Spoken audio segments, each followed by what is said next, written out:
Dr. Suriella strode down the hallway, gesturing expressively as she spoke.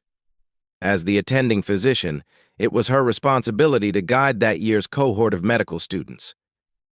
Today marked the first day for the latest group of aspiring doctors.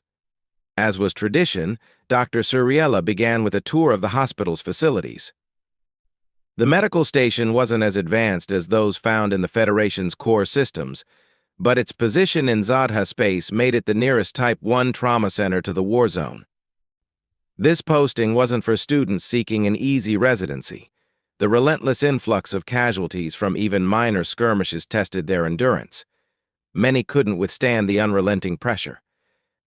The hospital was a trial by fire, a place where students either adapted quickly or faltered. Those who successfully completed their rotation here and survived incidents, like the Zahatain Raider attack, found themselves well-equipped for positions aboard warships or in other high-pressure trauma centers. The group had just finished touring the trauma intake facility. This station has 25 trauma rooms, identical to the one I just showed you, Dr. Suriella explained. On quieter days, these rooms manage patients from intake to transfer to other areas of the hospital. She paused, turning to face the students. But when we're inundated with casualties from battles or accidents, their role shifts. Patients are stabilized here and then sent to surgery for further treatment. Once stable enough to travel, patients are transferred aboard hospital ships to other facilities for continued care and recovery. This system enables us to treat more individuals swiftly, minimizing the number of patients lost while waiting for care. Her tone grew proud. After the Battle of Geredian IV, this station treated 250,000 casualties in just 48 hours, achieving a 98% survival rate. For a moment, her expression turned distant, recalling that chaotic event, the overwhelming stench of blood, excrement, and charred flesh that lingered on her old lab coat until she had no choice but to discard it. She remembered the haunting cries of the injured in a dozen languages and the motionless bodies that had to be stacked in a hangar bay to make room for the next wave of the wounded. For 48 grueling hours, the team worked relentlessly, collapsing from exhaustion only after the final patients were evacuated to other facilities. That effort earned commendations for all 3,500 personnel aboard the station. Dr. Suriella? Are you okay? One of the med students asked, breaking her reverie. Sorry, I got lost in a memory, she admitted, slightly embarrassed. They continued down a corridor flanked by empty psychiatric patient rooms until they reached a secure door requiring a code. Medical students don't have access to this door, she said, addressing the group. Entry is strictly allowed only with a senior physician or an escort from the guards. She nodded toward the 3 imposing yogis stationed at the desk, and only at the physician's request. She couldn't help but smirk at the nervous expressions that crept onto the students' faces. Novice physicians often overestimated their capabilities, and this speech served as a reminder that even a hospital had its dangers. Dr. Suriella, why is that area restricted? One student asked hesitantly. This is the human psychiatric treatment area, or as my human colleagues call it, the psych ward, she explained. The students erupted into chatter. The mere mention of humans behind that door sparked alarm. A healthy human was already a formidable force in combat. The thought of dealing with one suffering from psychological instability was enough to make them uneasy. Dr. Suriella led the students down the hallway to a desk where a human doctor sat, flanked by 2 Yogath orderlies. The presence of the Yogath was no surprise. It made sense to have them stationed here, as their size and strength provided at least a fighting chance of restraining an out-of-control human. Dr. Saunders, how are you today? Dr. Suriella greeted warmly. Dr. Saunders glanced up with a smile. Well, hello, Dr. Suriella. It's been a good day, quiet so far. His eyes shifted to the med students, and he chuckled. Fresh recruits for the grinder. Dr. Suriella laughed along. Some of them might make it through, she teased, savoring the unease on the students' faces. How many patients do we have left? She asked. Just 2. We discharged PVT. Lane earlier today, Dr. Saunders replied. And the sergeant, she asked somberly. No change, he said, his tone reflecting the same sadness. Dr. Saunders then stood and gestured to one of the Yogath. Yassel, feel like taking a walk with me. The orderly nodded silently, unlocking the door to let them through. Once the group had entered, Yassel secured the door with a touch of the keypad. As they walked, Dr. Saunders explained each section of the ward. Some rooms were for specific treatments, others resembled lounges with comfortable seating, and one padded space, nicknamed the rubber room, provided a safe area for patients to vent their emotions. The private patient rooms were simple yet inviting, equipped with sound and video systems that allowed patients to create calming environments. Dr. Saunders continued, thanks to modern advancements like gene therapy and psychological support, humanity has eliminated most mental health issues. However, some cases still slip through, or illnesses emerge later in life. Facilities like this help us diagnose and treat these issues. Once stable, patients are sent back to one of our colonies. Pointing to a room, he added, being so close to the front lines, most of our cases involve psychic attacks or soldiers needing temporary respite from combat. He nodded toward Dr. Suriella. The good doctor's people have been a tremendous help in improving how we handle these cases. The Rathian's psychic abilities are invaluable for addressing the effects of psychic warfare. Dr. Suriella added, humans are naturally resistant to most psionic attacks, which makes them immune to anything but the strongest psionic assaults. Dr. Saunders picked up, that's both a blessing and a curse. It means the attacks have to be more powerful to affect them. Fortunately, most of the effects are temporary, and we can complete their treatment here. One student raised a tentacle. If they're resistant to psionics, how do you treat them? A great question, Dr. Suriella said with a smile. Some patients simply need time and space to talk through their issues. Others may require medications or low-level psychic treatments. Another student asked, but I thought psychic therapy didn't work on humans. Good observation, she replied. They're resistant to most psionic abilities, but there are exceptions. For instance, we can't directly calm them or induce sleep, but we can project calming sensations into the environment.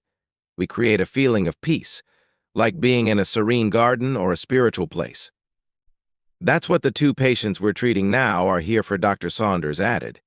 He stopped outside an open door. Morning, Mike. How did you sleep? The students crowded behind him, trying to catch a glimpse inside. The patient was tall, with pinkish skin, dark hair, and sharp eyes. He studied the unfamiliar faces before answering. I slept great, Doc. Best I've had in ages. His expression brightened when he saw Dr. Suriella. Hey, Doc Suriella, how've you been? Hello, Mike. I've been doing well, Dr. Suriella replied with a small smile, gesturing to the students. Busy as always, you know how it is. Do you mind if we discuss your case with these students? It's their first rotation, Dr. Saunders asked. Mike shrugged.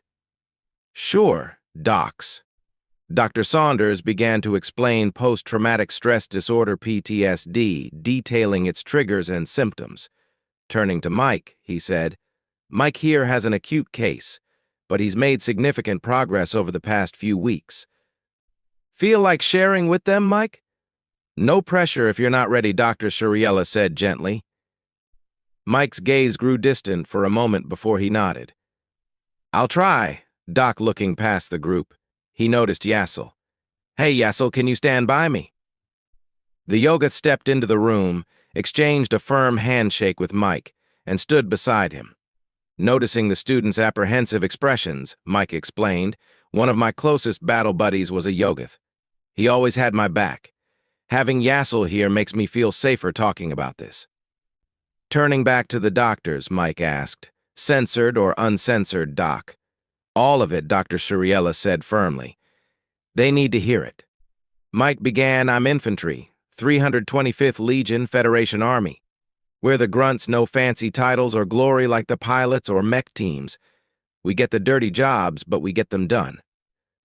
We were stationed on Ballas, protecting engineers salvaging a crashed Zith recon ship. Command didn't think much of it, so they sent just 2 squads. Then, out of nowhere, a Zith cruiser jumped into the system and blasted our transport ship to bits before anyone could react. Lucky for us, they wanted their ship back, or they would have just bombarded us from orbit. They sent down dropships, so we retreated into the wreck for cover and sent the engineers deeper inside. The Zith had at least twice our numbers. We held them off as long as we could, but when they breached the hull, we had to fall back inside. A stray shot took out the generator, leaving us in total darkness. It's darker than anything you can imagine inside a powerless starship. Using our wrist lights would have just made us targets. So we flipped on our low-light goggles, which track if identify friend or foe signals to mark allies. One of the students raised a paw. What's if? It's supposed to prevent friendly fire, but doesn't always work, Mike explained before continuing. Anyway, we set up an ambush near the hull breach. The Zith couldn't see us, but we could see them. Our first volley took down 5, but we had to retreat further inside. Then it turned into pure chaos. No one could see. It was grappling with enemies you couldn't feel through your armor, stabbing blindly, or hitting walls instead of targets. Mike paused, his eyes distant again.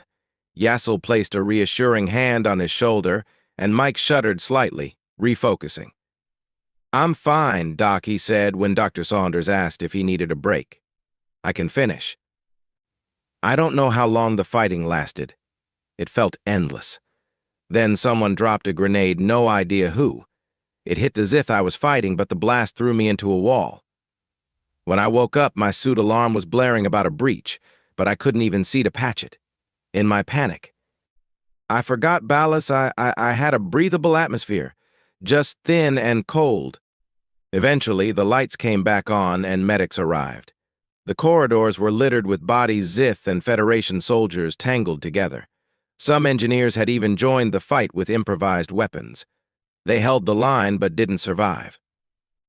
I still see that ship in my nightmares. The darkness, the alarms, the blood covering the walls. But I'm getting better, thanks to them, Mike said, nodding toward the doctors. Dr. Suriella broke the silence. Time to move on, she turned, but a student called out, "You mentioned there were 2 patients here." Dr. Saunders nodded. "Yes, there's one more." He led the group to the nurse's station, gesturing to monitors displaying a padded room. Inside was an older human male with heavily scarred arms, sitting motionless and staring at the wall. Dr. Saunders keyed the mic. "How are you today, Sergeant Danvers?" The man didn't react, his vital signs the only indication he was alive. Dr. Saunders turned to the students. "He rarely speaks. He eats, drinks, and lets us care for him. But that's it. Why the padded room?" "Is he dangerous?" one student asked. Dr. Saunders chuckled. "Sergeant Danvers is one of the most dangerous soldiers we've got, but this is for his safety. During flashbacks, he reenacts battles, so we keep the room bare to prevent injury." "What happened to him?" the student pressed. Dr. Saunders sighed. His unit was clearing Zith forces from Yeleniai's largest city. Urban combat is brutal danger from every angle. At a crossroads, his squad took fire from multiple buildings. Danvers threw a grenade into one, then led a charge upstairs. The Zith were dead, but so was a Yeleni family. 2 parents, 3 children. It broke him. The Zith had tied up the family and left them in the corner of the room. Dr. Saunders continued. Sergeant Danvers' grenade landed in the center, killing everyone. Witnesses said he stumbled to the family, fell to his knees, and started sobbing, repeating the same phrase over and over, "I killed kids." He wouldn't stop saying it, and eventually he shut down completely. That's when he was brought here. Dr. Suriella interjected, "One thing you'll learn about humans is that their greatest strength can also be their deepest vulnerability. They possess an extraordinary capacity for empathy, greater than any other species we've encountered. This quality drives them to acts of immense courage and compassion. It's why humans excel as combat medics and dominate rescue and relief efforts in the Federation. Empathy has motivated humans to intervene in conflicts to protect the weak or provide aid. But Sergeant Danvers illustrates the darker side. Sometimes their empathy overwhelms them. For some, it's a temporary burnout that rest and time away can heal. Turning her gaze back to the monitor, she continued, "Mike mentioned his nightmares about that starship. But the difference is he wakes up. Sergeant Danvers never escapes his nightmare. War changes everyone, it leaves scars. Most find a way to return home and leave the war behind. But for others, like Sergeant Danvers, the war never ends. They relive the same battles every day of their lives,